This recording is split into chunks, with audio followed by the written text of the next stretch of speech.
जो मनुष्य समर्थ, योग्य व साहसिक होते हैं उनके लिए कोई भी कार्य असंभव या कठिन नहीं होते। वे जो ठान लेते हैं उसे करके ही दम लेते हैं। अति द्वारा मनुष्य का अंत निश्चित है, अतः किसी भी कार्य में अति करने से बचना चाहिए। ईश्वर भक्ति में डूबे रहने वाले व्यक्ति पाप रहित होते हैं। मौन रहने से वाद विवाद नहीं होता है, अपितु शांति बनी रहती है। इसी प्रकार जो व्यक्ति सावधान, सजग और जागरूक होगा उसे न तो कोई भय सता सकता है और न ही कोई उसका अहित कर सकता है।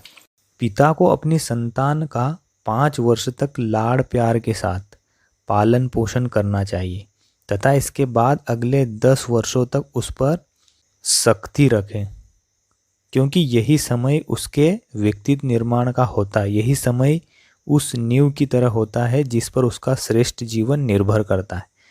संतान जब 16 वर्ष की हो जाए तो उसके साथ मित्र के समान उसका मार्गदर्शन करें, मित्र की तरह उसकी समस्याओं का निदान करें। माता पिता को एक कुम्हार की भांति मिट्टी रूपी संतान का पालन पोषण करना चाहिए।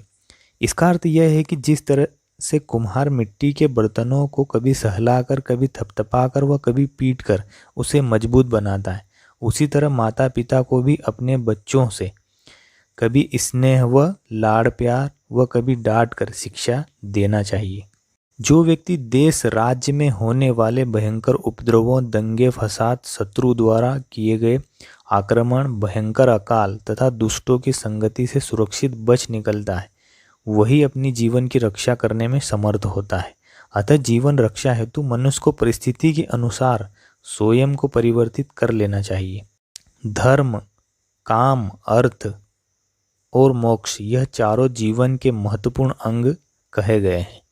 जो मनुष्य इनमें से एक भी गुण को नहीं अपनाता उसका जीवन निरर्थक है। इन गुणों से रहित मनुष्य का जीवन मृत्यु तुल्य है, अर्थात वह मृत्यु के लिए जन्म लेता है तथा पुनर्जन्म के लिए मृत्यु को प्राप्त होता है। इसलिए मनुष्यों को अपना जीवन व्यर्थ के भोग विलासों में व्यर्थ नहीं करना चाहिए। इसकी अपेक्षा अच्छे गुणों को ग्रहण कर पुण्य प्राप्त करना चाहिए। जिस राज्यों में मूर्खों का आदर सम्मान न मिलता हो, जो प्रचुर धन हानि से परिपूर्ण हो, जिस घर में पति पत्नी में परस्पर विवाद न होता हो, वहाँ पर साक्षात लक्ष्मी का वास होता है।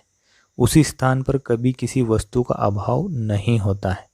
जीव की आयु, कर्म, धन, विद्या और मृत्यु, इन 5 बातों का निर्धारण उसी समय हो जाता है जब वह माता के गर्भ में होता है।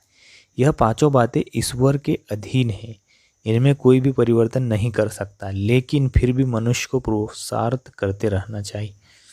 सबसे बड़ा गुप्त धन विद्या है, जिसे कोई चुरा नहीं सकता है, और विद्या से परिपूर्ण व्यक्ति किसी भी समस्या से सामना करने में सक्षम होता है। तपस्या, पूजा अर्चना एवं पाठ का अध्ययन अकेले ही करना चाहिए। 2 व्यक्तियों के बीच में पढ़ाई अच्छी तरह से होती है। गायन के लिए 3 व्यक्ति पर्याप्त होते हैं, जबकि यात्रा के लिए 4 व्यक्ति उपयुक्त होते हैं। इसी प्रकार खेतीबाड़ी के लिए 5 व्यक्ति और युद्ध के लिए अधिक से अधिक लोगों की आवश्यकता होती है। संसार में कोई भी इंसान ऐसा नहीं है जिसके कुल और वंश में कोई दोष न हो। यदि गहनता से परीक्षण किया जाए तो प्रत्येक व्यक्ति के कुल में कोई न कोई दोष अवश्य होता है।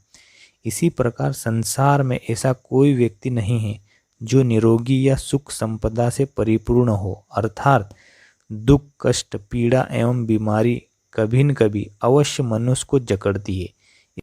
इसके प्रभाव से कोई भी बच नहीं सकता है।